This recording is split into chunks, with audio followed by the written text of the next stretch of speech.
Scotsman. Hi, Mark. Nice to meet you, sir.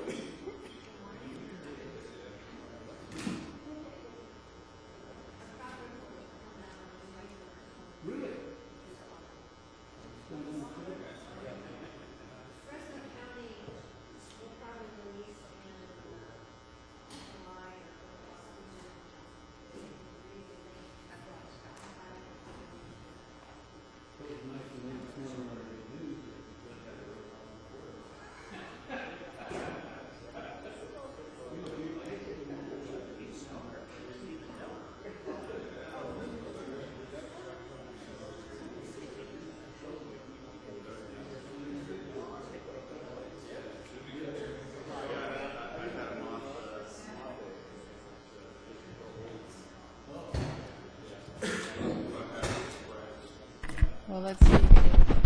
It's running. Okay. But unless I've got no sound, I've got volume. Well, did you bring earphones so you No, I can didn't listen? actually. Want me to get mine? Yeah, do you have here? We'll just go ahead. That's what he does is listen to make sure that the But it's still going through? yeah. Okay. Oh, wait. Okay, I've got it. So, yes, I just need earphones. We should be good. Okay.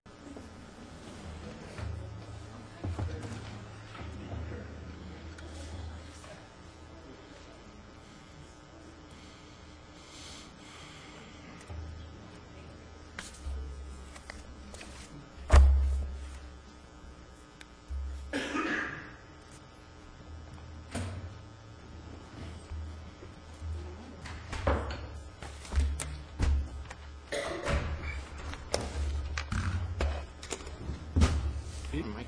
How are you? Hey. Good morning.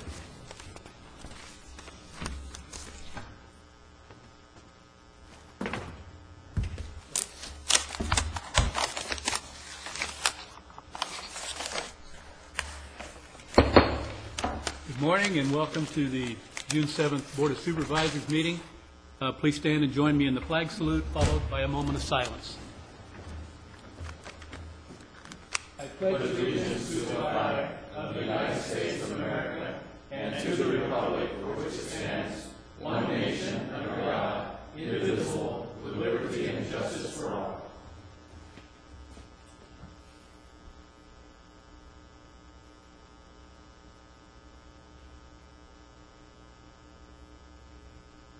Thank you, and please be seated.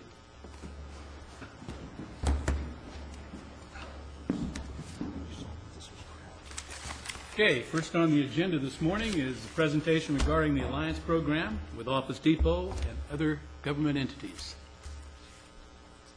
Mr. Guzman.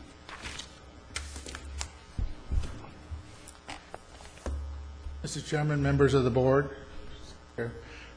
we're here to present the Alliance. The Alliance program started in 2006, and it was basically with Office Depot getting some rebates back on purchases made through Office Depot. When we worked out the program, our county is the only county in this area that's given this program with Office Depot. So this time I'd like to turn it over to Scott Jacobson, District Manager for Sales for Office Depot. Good morning. Morning. It's our annual visit to the board, and I think we have some great news to share with you. The Alliance this year, the 38 members of the Alliance did sales of over $6 million. And we also have, just like the Miami Heat, we have the big three. And so the individual checks for the big three, Tulare County, $93,775.73. Visalia Unified, and Dave Lovegren is here. I'd like to recognize Dave. He is a tremendous supporter of the program. Their check this year was $76,913.83. And Tulare County Office of Ed was $41,520.23 cents.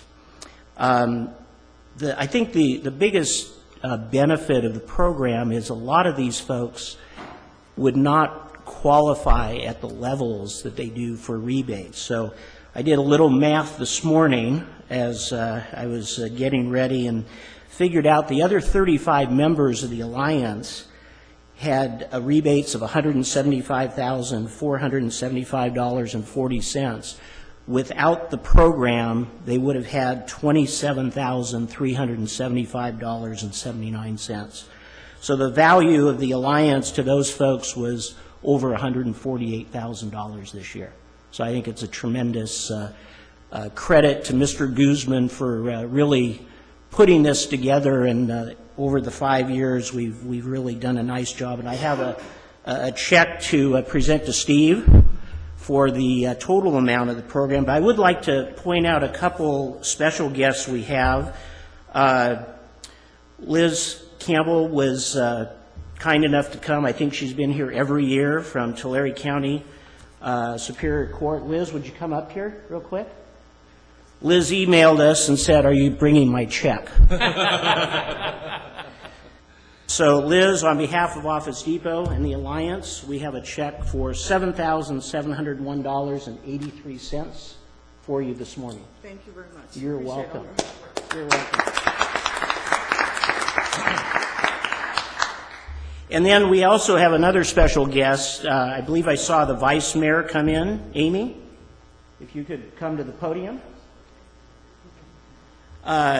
And I think this is a good example. As a standalone entity, the city of Visalia would have received a check for $1,575.83. But due to the membership in the Alliance, we are pleased to present a check for $10,176.19. Thank you very much. Yes. I want to thank you, and so many times we go to a store and rebates are offered on items and we just kind of tuck them away and forget to send them in. I'm glad we sent ours in. So thank you very much.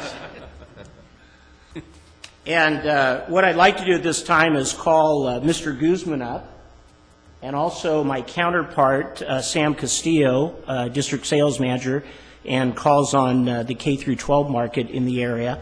And maybe, I don't know, Steve, if you would like to come up. What we have is a replica of the check for a recap of the last 5 years. And we have the 5-year grand total, $1,793,506.48.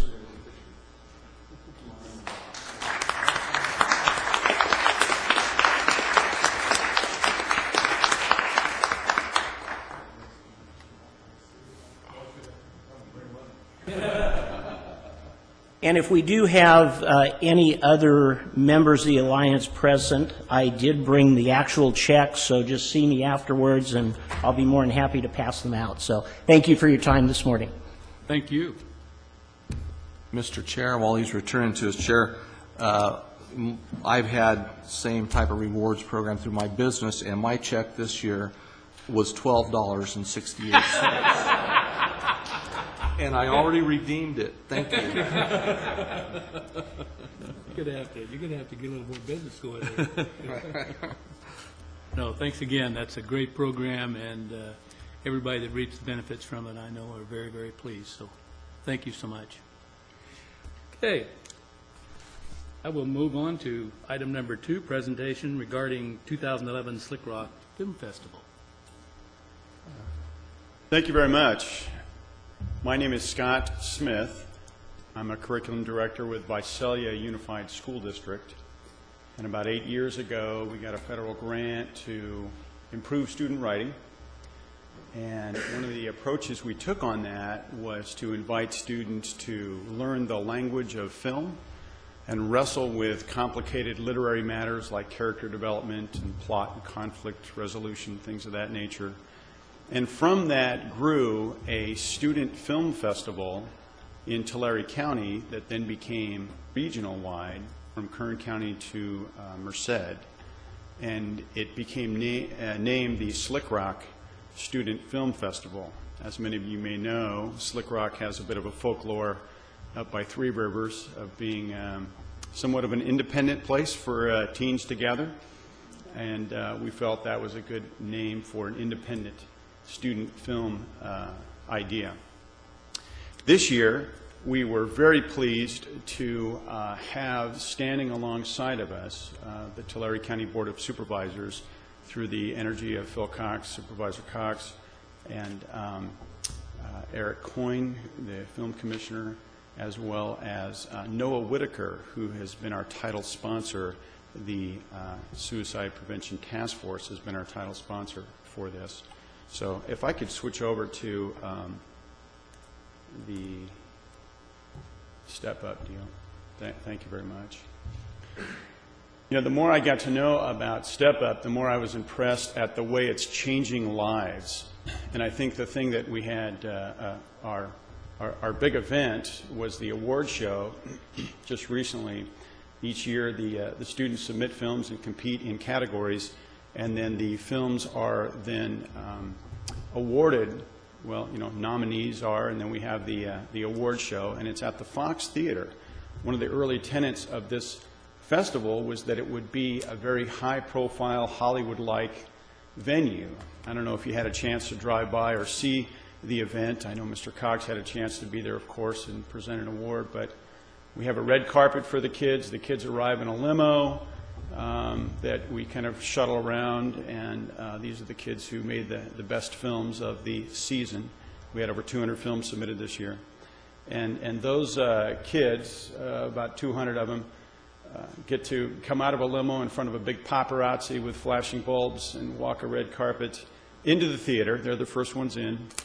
And the crowd rushes behind them, and then they get to find out if indeed their films were nominated, and then if indeed they were selected as a rock winner. So it has been kind of an amazing event, and what we typically find is the students who are a part of this program from Tulare County are students who aren't necessarily recognized for, you know, being the gate kid or being the athlete. These are kids that don't always have the esteem maybe that some of the other kids have, but they certainly have a voice, and they love to use the language of film to tell stories and to use their voice. So we're very impressed with that. It's been kind of a powerful venue. I'll just show you a couple of things. This year, Step Up, as I've noticed, has really been a part of really impacting kids in a positive way. And this year, through the direction of Supervisor Cox, we opened up a new category called the Step Up category. And we had a number of films submitted to that. And I believe this was one of the films, or maybe if I go a little farther.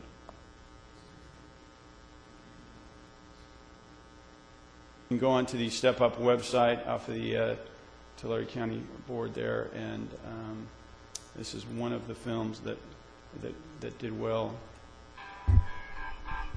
We are helping the community by painting over graffiti and over under bridges. We're painting up all the bad words on the front of the bridge. I'm the principal at Burton Middle School. Sometimes when I'm doing sweeps in the morning, we're looking for kids that are late or tardy. I'll come through here and I noticed that there was graffiti, so I thought this was a perfect place since it's highly traveled by our students to start with. That like you could clean up graffiti and help like clean up the community. I thought that would be pretty fun.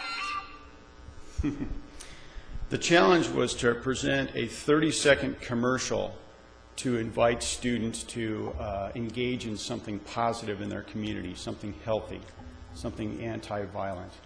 And so there were a number of films that were submitted that had that message, and it was really a challenge for kids to wrestle with that idea and to think about the audience that they were hitting. So Step Up was one of the powerful categories. We also had a Tulare County tourism category that students submitted for.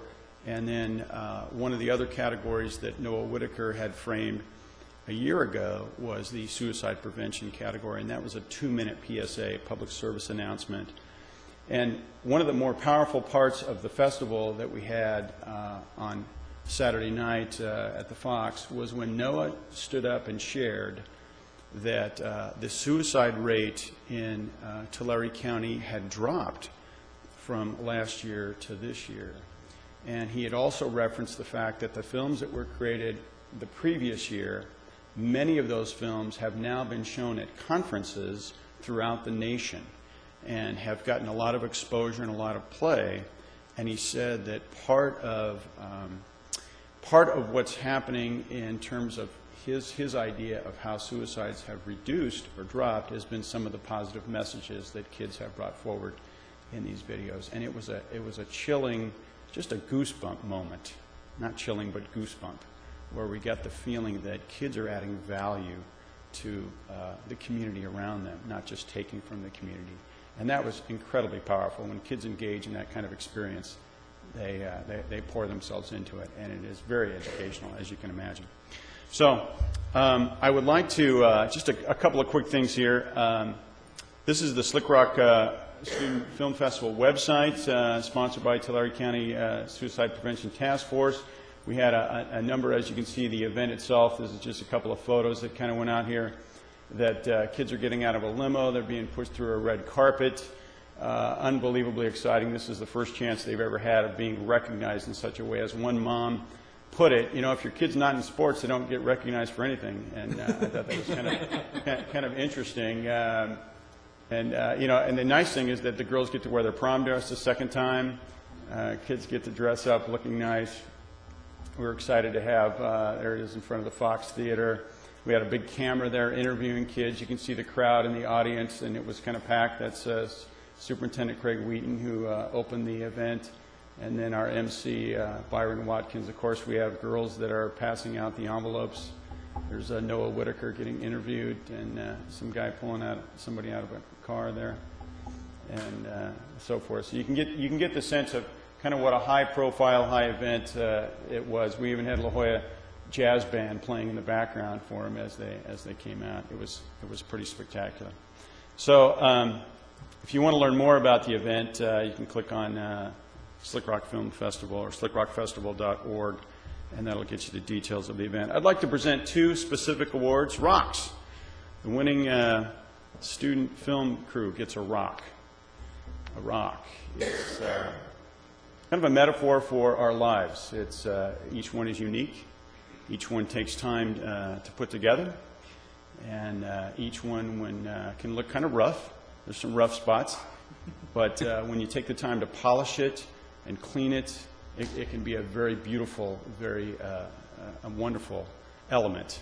And we're just so thrilled that that is a representation of the student films and the work that students put together. So I have two rocks. One is for the Tulare County Film Commission. Present that to you folks, as well as one for the Board of Supervisors for your sponsorship of the Step Up Calculus. I don't know how I can provide these to Supervisor Enns.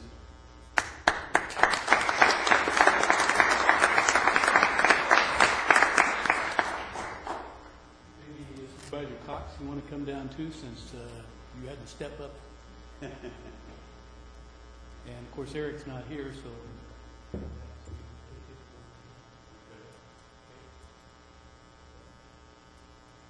a real rock. You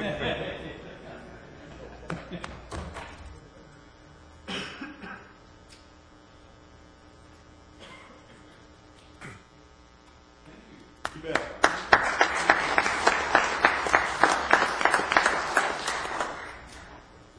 You know, and I was wondering if maybe just, I don't know, Supervisor Cox could just reference his experience and kind of what his thoughts were and where we might go from here. I like your thoughts about the metaphor, because I definitely am rough around the edges.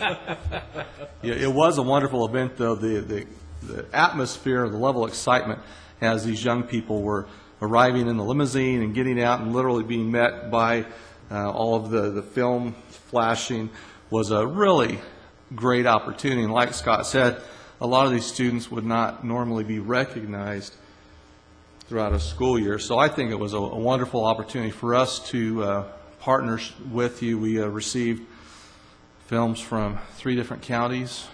Tulare County was the winner, but the Step Up theme is stretching well beyond Tulare County. I think it's a testament to what we're trying to accomplish, get the message out to youth that, you know, gangs, violence, drugs is not really the way you ought to be going. But it's a wonderful event. We look forward to partnering with them in the future, and maybe knocking some of those rough edges off me, I guess. But it was a great event. The kids had a wonderful time. I know they put on a premier event for these youth, and we actually took this PSA, the winning PSA, and Channel 26 ran that for us several times the week after. We were also fortunate to work with Channel 26 and go up to Great Day, and we took some students from, I believe, Madera. Right, one of the schools. One of the schools from Madera, and had an 8-minute segment on the Great Day.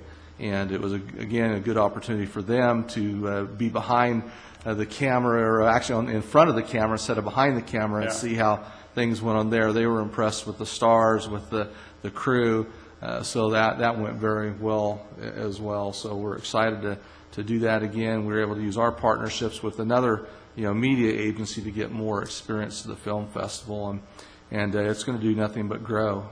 I can see that. So we were very happy to be a part of that. Again, you just cut the atmosphere with a knife. It was so thick. The kids had such a good time.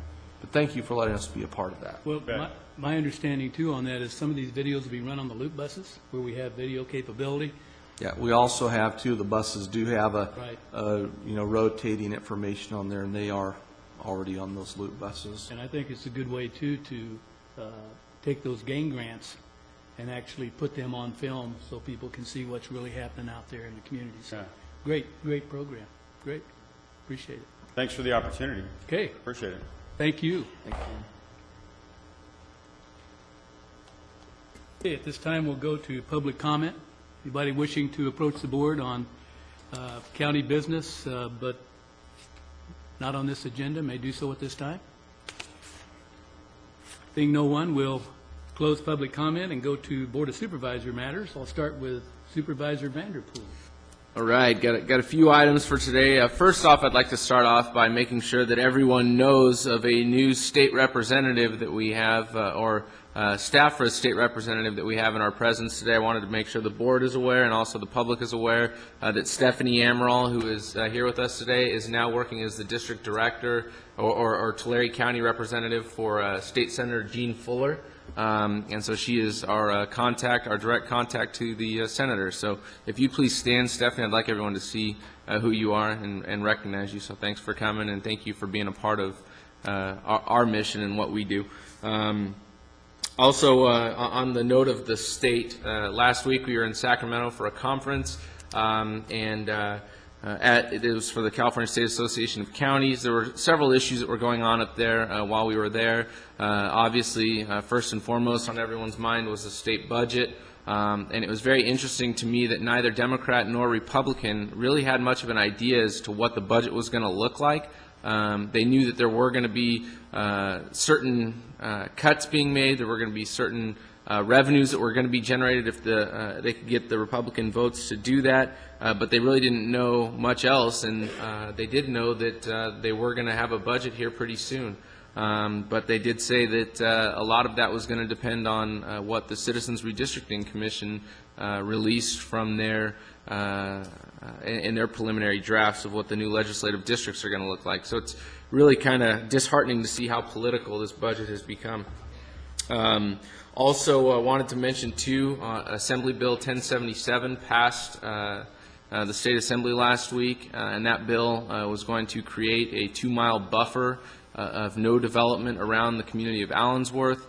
Supervisor Sheeta had an opportunity to meet with the author of that bill and visit with her, but I think just on the face of it, any state bill that takes away local land use authority is obviously going to be something that we're going to combat and we're going to fight, because local land use authority should stay where it comes from, and that's local.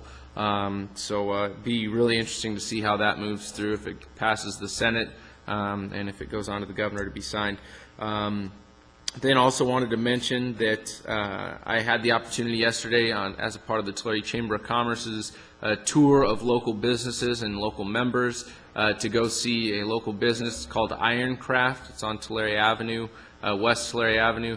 What a great opportunity to go see what a blacksmith does. I mean, it was a real blacksmith working right here, and to see the work that they do with the iron is really amazing. And if anyone wants a gate or a fence or anything, please go see that business, because it was really cool.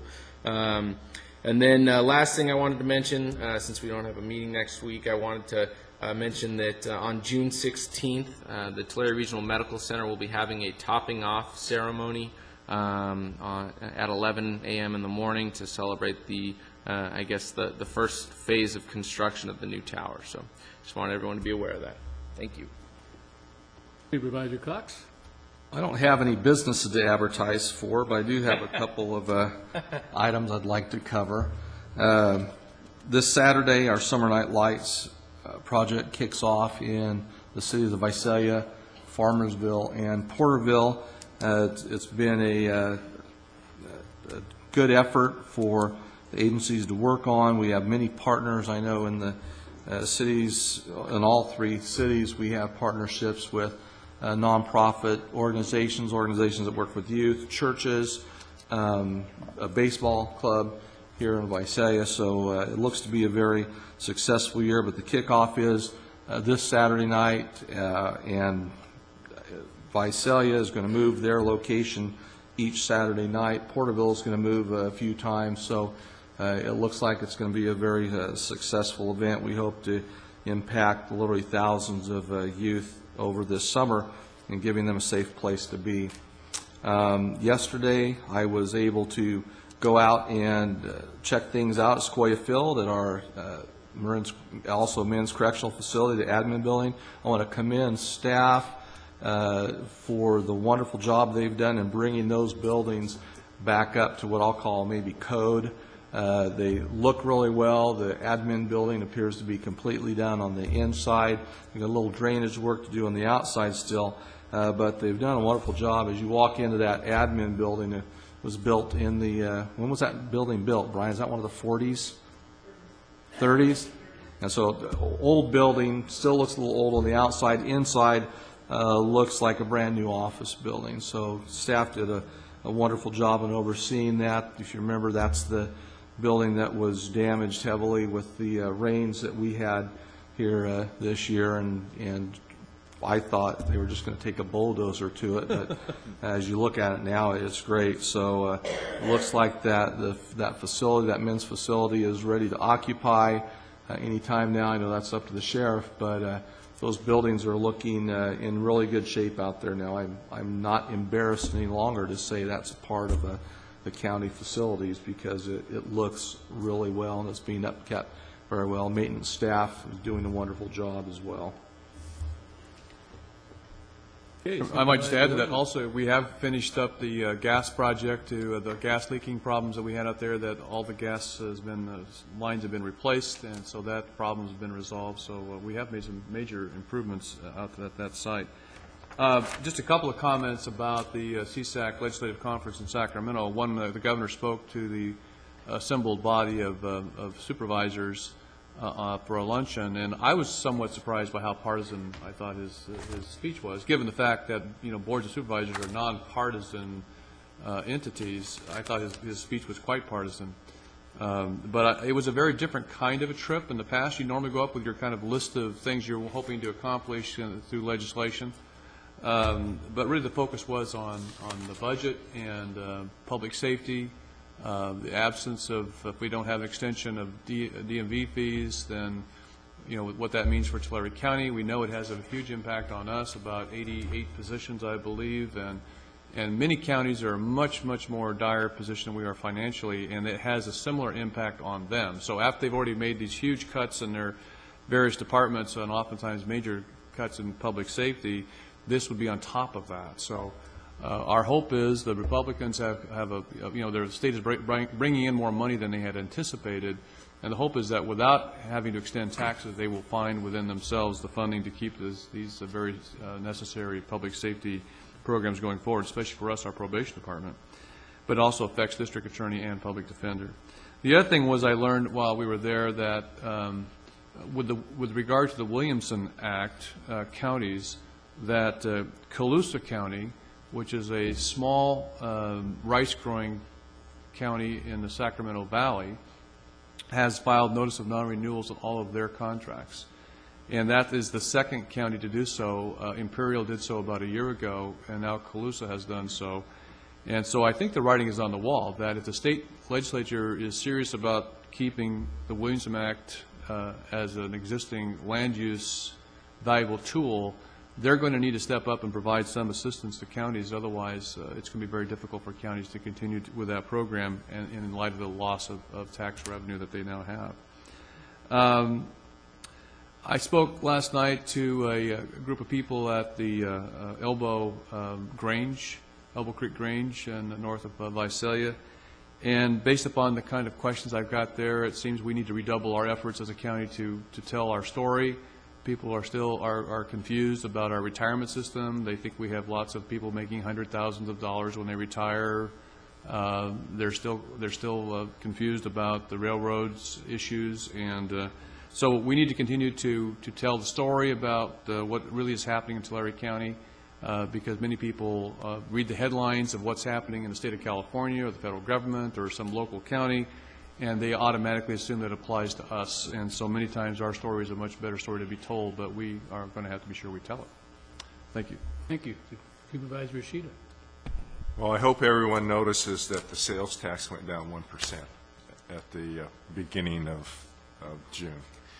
So hopefully that'll stir some economic growth. Last week I attended a public meeting on the San Joaquin River settlement on the EIR, and apparently there are some issues with the progress of the San Joaquin River settlement, and I imagine that'll be brought before the Tulare County Water Commission to discuss and make a recommendation to the Board of Supervisors. At the next Water Commission next Monday, we're having a report from Dr. Harder on nitrates in groundwater, and he's from the University of California, and they've been studying the nitrate issue in our groundwater, which is the #1 pollutant in Tulare County. We talked about the Slick Rock Film Festival. Well, there are a lot of things that are going on that are addressed to the youth in our county, and I think overall statewide, trying to buck the trends of gangs and make these kids more productive. So last week I had the pleasure to attend a book signing ceremony, and what it was is it was sponsored by the Cal State University, one of the professors, and they wrote a book about Lindsay, and it involved about 25 students, and they all had a page, 2 pages in the book, and one of the pages was devoted to their name and what they thought of their name and what the origin of their name. Something very, very basic. But I think the theme is, if you need to know who you are before you know where you're going. And the book signing and the kids were all enthusiastic. I think it was a tremendous program, and that just dovetails into what I believe that we're doing with Step Up. And I know that the city of Porterville is headed to Florida to look at some gang program. So there's a lot of effort being made in Tulare County to help the youth of our county. Last night I was at a Three Rivers Town meeting, and something came up that I thought was a little intriguing. A woman came up to me and said she has a parcel of land. She's a baker. She would like to start baking pies or whatever to sell to the public and add value to the crops that she's growing. And the problem is it takes like $5,000 to get a zone change because she's in an agricultural area, and all of a sudden she's operating a bakery. So there's a financial barrier there for people to have added value to what they grow on their own farms. And if you go to these farmers markets, you'll see all these preservatives that people are selling at these farmers markets, and I'll bet you they're not from a certified kitchen. And to get a certified kitchen, and get the zone change, you're talking about a substantial amount of money. Now, we're not going to get around the certified kitchen. That's a state law. So you're not going to be doing it out of your home. But if we can ease the barrier for the zone change and that type of requirement for conditional use permit for people who want to add value to the products they're growing on their properties, I think that's something we need to look into. And that's all I have. Thank you. Well, I also went to Sacramento last week and was told there was 1,400 bills written in the Assembly. 1,400 bills. We haven't even got a budget. The state's broke, and we're writing 1,400 bills. Come on, folks, let's get real. I mean, the thing I really appreciate, though, is going from this form of government and going up to that zoo. It's sure a pleasure to come back to Tulare County. So I'll tell you, what a mess. And we are continuing to work on the Williamson Act and trying to get bills put in there that will preserve it in some state of form. So we are continuing to work on that as a board. That's pretty much all I have to say this morning. Now we will move to the consent calendar. Item 12 will be pulled off and come back at a later date. Anybody else wish to pull anything? Pull item 23 for a quick question. Pull item 23. Okay.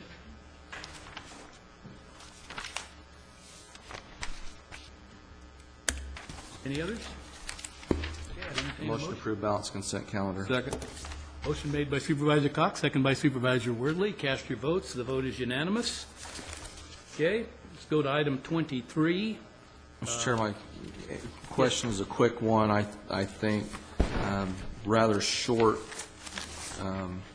staff report. I'm wondering if there is money included in this for hazmat cost as far as I apologize to see John down there scrambling. I didn't ask him this in advance. I apologize.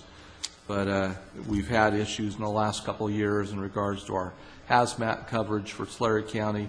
Wonder if there was funding in this, EMPG grant for that. Good morning. I'm Amber Smith with the Office of Emergency Services. I submitted this request to the board. Currently, we utilize EMPG funding to support the OES program. Currently do not have hazmat funding budgeted into the program. So it's used for OES. Is there a way to use a portion of these funds in the future to assist in the hazmat? I'd have to look into the guidance. We've never looked at it in that respect, so I'd have to take a look at the guidance and see if it's an eligible expense.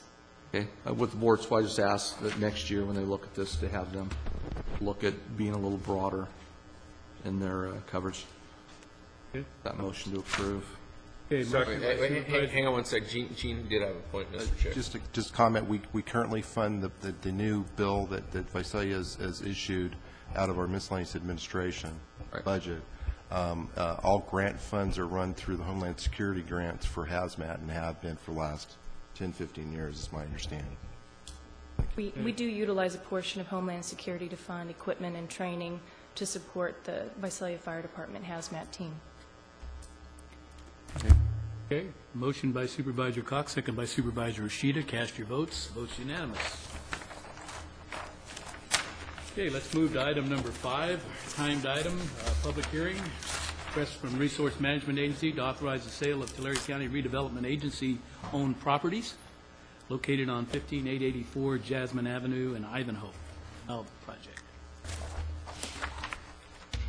Good morning. Roger Hunt, Assistant RMA Director. Roger, and I should say, but prior to going to this, we will adjourn as a Tulare County Board of Supervisors and convene as a Tulare County Redevelopment Agency. Thank you.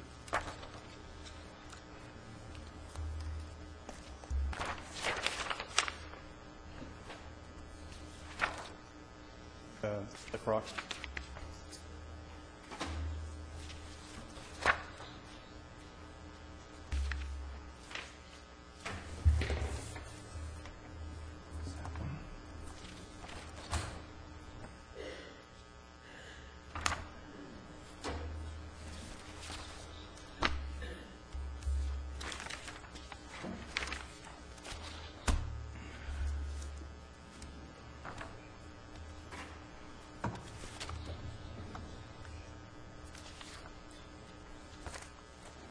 This is a public hearing to consider and to authorize the sale of the what's referred to as the Jasmine Avenue properties in the community of Ivanhoe, in which there are now 4 houses there. And it's sort of an example of the construction of the houses. The Neighborhood Stabilization Program was authorized back in 2008, and the county, along with some of the cities, received $4.2 million back in 2009. And the purpose, of course, is to revitalize and stabilize neighborhoods that were hit by the recession and the foreclosure crisis. And the property in question, back in 1999, the county and the redevelopment agency gave a loan to the previous property owner. When that person passed away, the heirs did not want to continue to own the property, so the property passed back to the redevelopment agency. So in 2010, the redevelopment agency entered into a contract with CBC Housing to subdivide the lot into 4 parcels and to build 3 new homes and rehab the 1 existing property. This is what the existing home looked like back a year ago.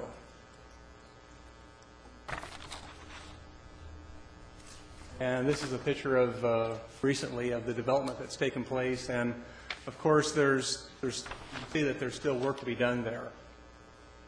I believe each of the 4 homes are around 1,100 square feet. And the work that needs to be completed this month is the gas service, the access road, fencing, landscaping. And we're looking at a move-in date about the middle of July.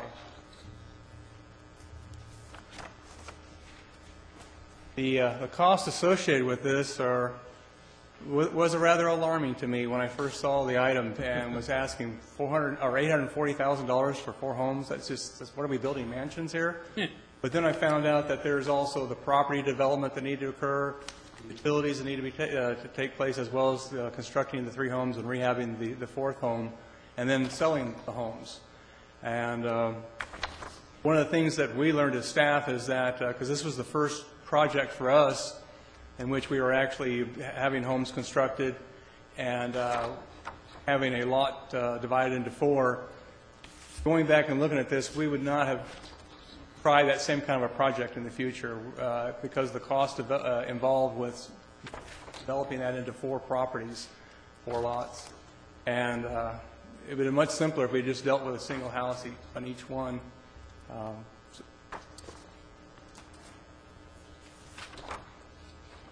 The project benefits are, though, that we're going to be able to provide for affordable housing, and those improvements that are being made in the community as a part of this project are something that's going to stay with the community. And we're going to be providing ownership for 4 families, and these they're 4 very low-income families. In fact, one of the things we're requesting is that that we assist with the financing on 3 of these. But we've also managed to replace some dilapidated properties and to improve the utilities. And so we think that it's going to have a benefit to the Ivanhoe community. So a public hearing is required in order to authorize the sale and also authorize the expenditure of the housing set-aside funds to be used as gap financing. We also need the board to find that based upon substantial evidence that that's at no less than either the fair market value or fair reuse value in accordance with the covenants and conditions imposed under the agreement and cost required under the agreement, and find that the disposition of these properties pursuant to the agreement will assist in the elimination of blight and be of benefit to the community by increasing and improving the supply of low and moderate income housing. And it's consistent with the implementation plan for the Ivanhoe redevelopment project area.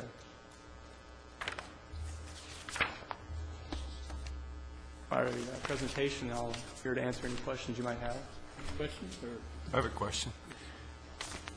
Is there a reason why we did not subdivide this property into more parcels? I will have to ask that question. Unfortunately, this is a project that was in the works prior to my coming on board in terms of being the director for redevelopment. Good morning, Lori Mercer, Resource Management Agency. The property is a single-family lot that was within the community already. It's too small to do anything more than the 4. Oh, wait, what size are these lots? Each individual lot? I believe it's a 1-acre lot originally that was broken up into 4, and also you have your... Quarter acre? And you have the private road access. Okay. So it was a total gross 1 acre. Thank you. Just more of a comment, too, if I might say, than a question. And I guess as you said, Roger, when you look at this, we got the land essentially. It's not included in this price, but essentially, when you add the land value that we received, this is $1 million, really, to build 4 houses. And as you say, looking back, we could have gone out and bought lots in the community with the that are vacant lots. I know we've actually done some projects in that community to clean up lots and so forth, and have acquired property as a consequence of that, and would have been a lot if you just had the infrastructure already there and all you're doing is building the house. Could have built a lot more houses for the same amount of money. And I realize it's kind of a learning curve, but it also demonstrates to me the problem of trying to create affordable housing. Because if you look in this, I don't believe we charged any fees, did we? I mean, these are exempt from fees. Did we pay any kind of fees to build these houses? No. No school fees, no county fees, no building fees? There's fees associated with the permits and all the different things that you have to go through to construct new housing. We didn't waive any of the fees for these being affordable Those housing? fees are not waived. They're not waived, okay. But it does demonstrate the problem of trying to create affordable housing. Because here's what we're doing. We're building affordable housing, and basically it costs us $250,000 a house. And we're selling them for 117, 114. 115 or less. So we've got to find a better way to do this. And obviously one way would be, like I said, if you can find existing lots and all you have to do is go in and make minor improvements to infrastructure and build those houses, you know, we could have built more houses and covered more ground. This is a great project. It's a great infill project. It's a great utilization of land in Ivanhoe. It benefits the community. I mean, there are a lot of positives to it. I don't want to just be negative about it. But we've got to get more bang for the buck than this. This is just, you know, so much money to spend to get 4 dwellings. And, I mean, I don't know how they do it. We've commented on the fact that if you go to East Bay, their impact fees before you turn a spade of dirt, $136,000. So that's not land value. That's not your property development, utilities, administrative disposition. That's just the cost of permission. How do you build affordable housing in situations? You know, this whole thing has to be rethought, because it's not a good use of public funds, it seems to me, to spend this much money to get this kind of a benefit.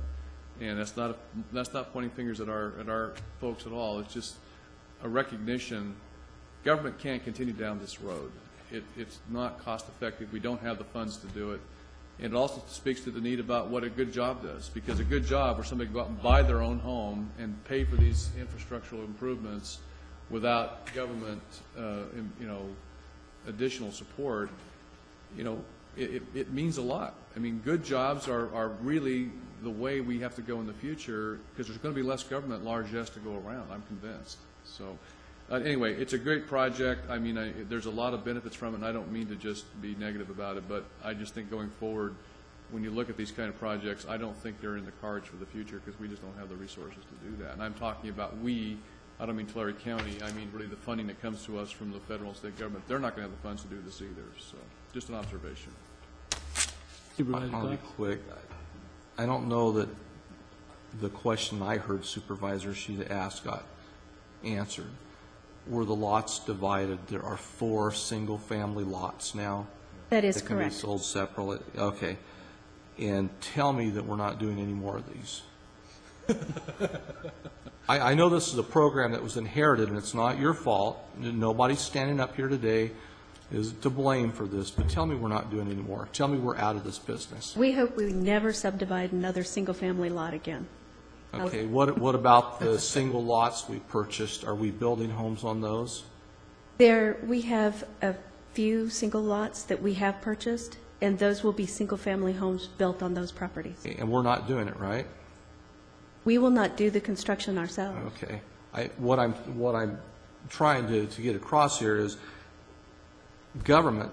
We don't build houses. I don't think we need to be in this business at all. Had a private developer gone in here and done this, it wouldn't have cost us much. They would have done everything, and it would have been a whole lot less than that, or they wouldn't have done the project. So there is something to say for having the affordable housing, but had someone else done this, it would have been done affordably and not at this kind of a cost. So I'm just hoping that we've learned our lesson. We're not doing any more. That if we have these lots, if the projections come out that we're going to be spending $250,000 on a house and selling it for $100,000, that maybe we rethink our tactics and get out before we're so far in. Let's do something more productive with those monies that will help more people than a model like this would do. When I read this, I thought, oh my gosh, what a waste of money. So I'm just hoping that we're not going to go down this path anymore. And a year or two from now, we're not sitting here trying to sell single-family homes for $100,000 that we built for $3. Supervisor Vanderpool. And not to beat a dead horse, because this horse has been beaten pretty significantly. It didn't get kicked yet. I just want to echo the point that this is a great project. It's got great ends. We just need to figure out different means to get there. And government shouldn't be building houses. We should leave that to the private sector. And for this amount of money, I wish we could see 8 families benefit from it or more than that. So just in the future, we have to figure out the best way to get the most bang for our buck to benefit the most amount of people. So I just want to make that comment. Okay, thank you. Any more questions? If not, I will open the public hearing. Anybody wishing to speak to this issue may do so at this time.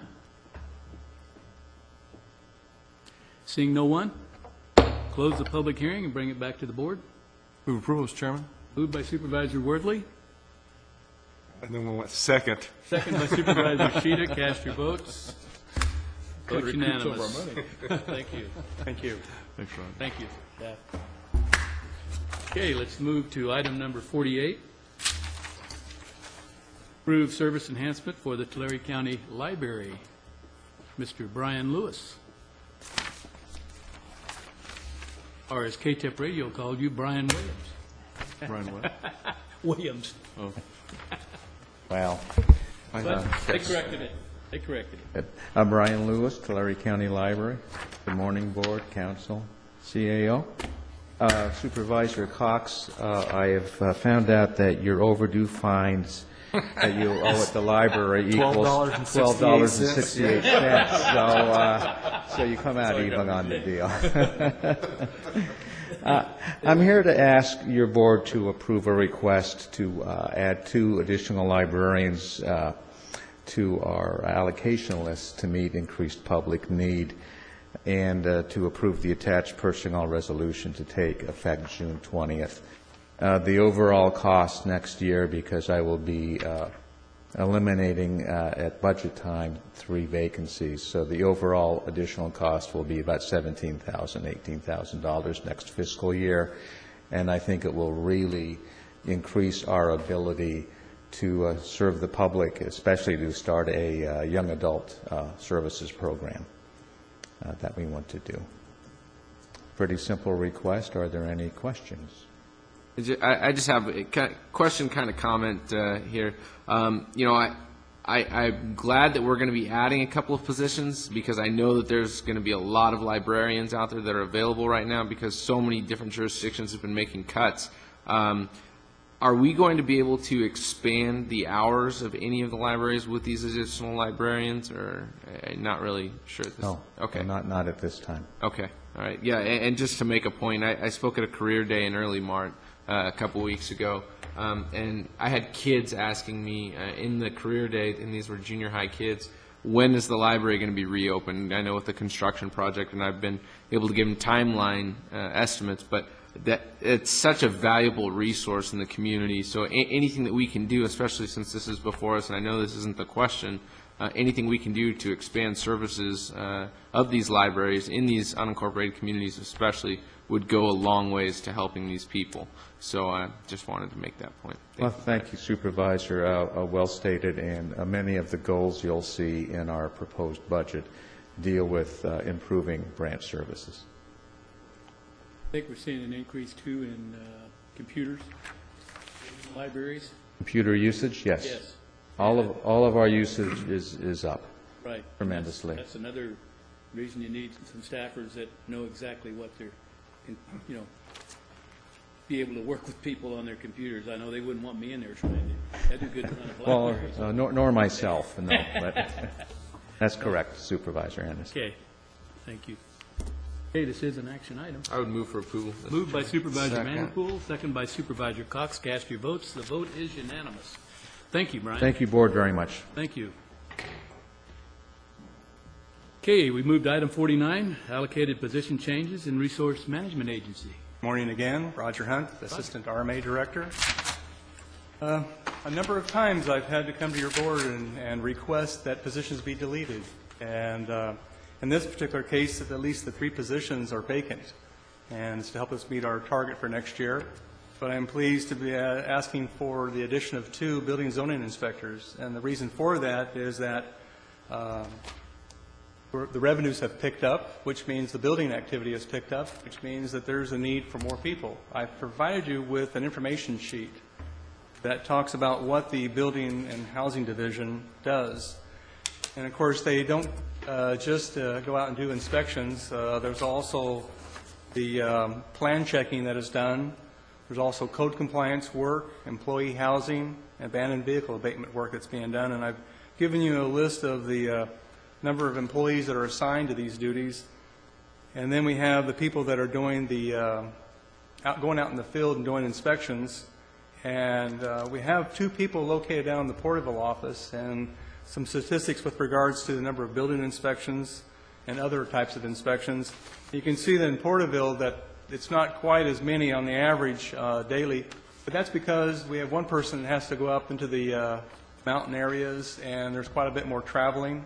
Also, the Porterville office, the 2 people assigned there, they have to have the office open for a couple of hours each day, and so there's time spent serving that permit center there.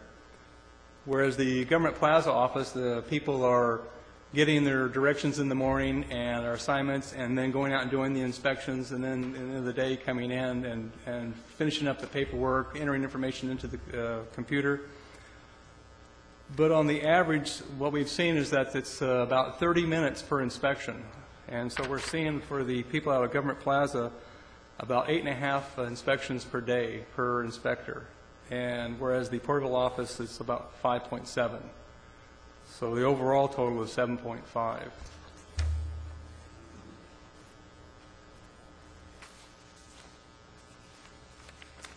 With that, if you have any questions. I've got one question, Mr. Chair. Just kind of curious. I know that we have laid off several employees in this division in the last couple of years, and I know that we've also had some recent layoffs. I know that it would require new training, new cross-training, that kind of a thing. Is there any, I know it's going to be open to anyone, but is there any opportunity for some of the employees that we have laid off that are qualified for this position to reapply or come back? Actually, those that are laid off that are qualified, they're on a reinstatement list for, I believe, 2 years, and so that anytime we go to fill these positions, they're automatically added to the list of people that we consider. Okay, great, thanks. One quick question. Here's a concern of mine as we look at deleting positions. We know the economy's in the tank. We know, we're still down at a lower level of what we're required to do as far as in the office, plan check, planners, things of that nature. My concern is we delete these positions and the economy, as I see, it's already has hit the bottom and we're swinging back up. do we come back next year to add these positions? The reason we just can't fill these positions, and I know it's a numbers and a shuffling game to make the bottom line fit, but I'm wondering, why do we delete the positions unless you're confident that we have enough staffing, allocated staffing in the bank to cover the upswing of the economy? Because there are going to be people developing, building homes, building roads, whatever our planners, plan checkers have to do, that work is going to pick up again. So do we really need to delete these positions? Can we just leave them vacant, unfunded? Is there another way to do this besides deleting them, unless you just don't need them and you're not going to come back 2 years? I might not be here, but you never know. You come back 2 years from now and you want to bring these positions back because you deleted them. We could leave them vacant.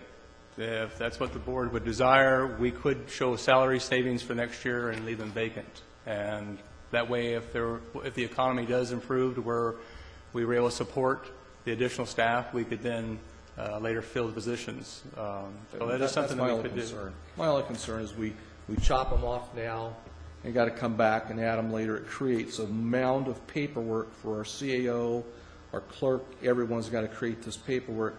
Can we just leave them, unfunded, but leave the positions there? That's a question for Gene.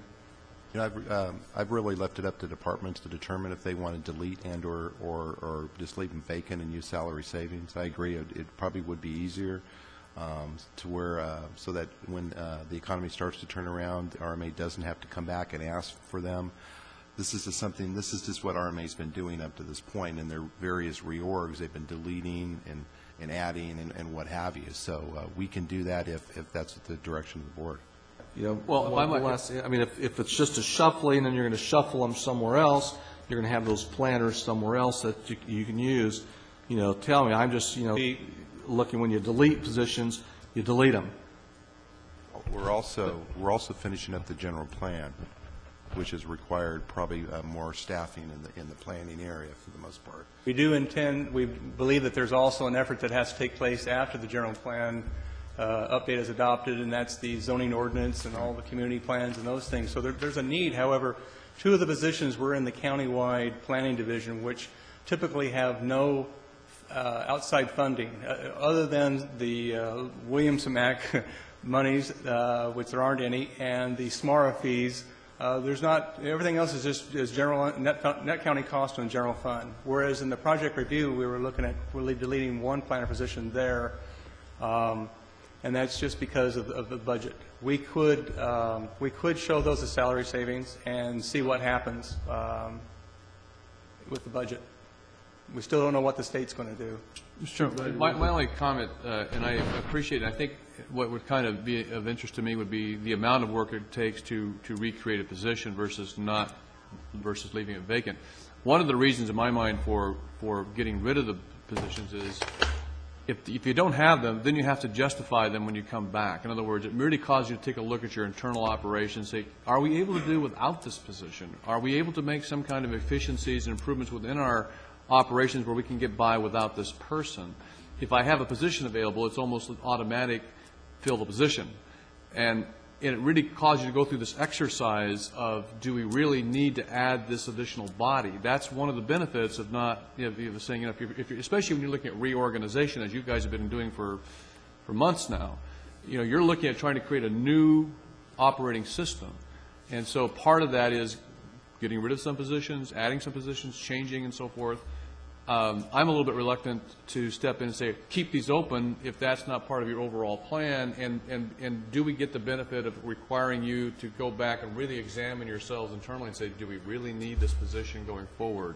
That's one of the benefits, I think, of kind of what you guys are doing now in terms of streamlining and reducing staff. We could keep the positions vacant. We've actually have, as an example, the assistant director for planning, which is what Jake Raper used to be before he was the director.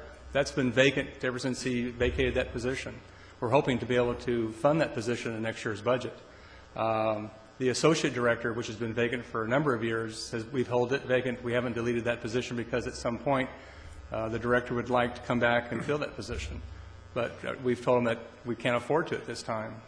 So we can keep those positions vacant rather than deleting them.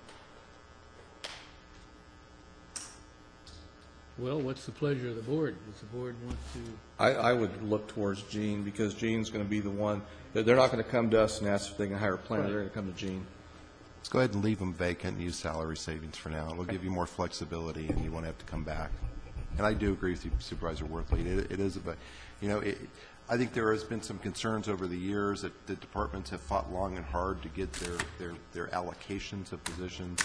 They're afraid that if they give them up, they're going to have to come back and they might not get them in the future.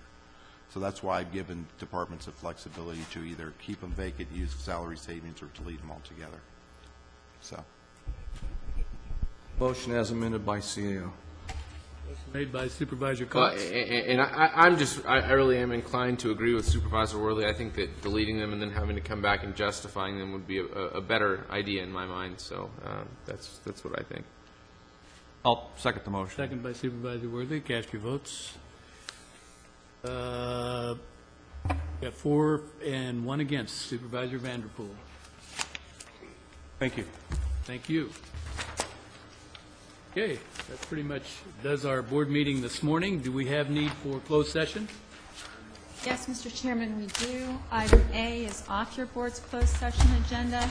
You have items B through J on your closed session agenda. I don't believe there are any addenda. I do not anticipate any announcement. Okay, thank you. Meeting's adjourned, and thank you very much for being at our board meeting this morning.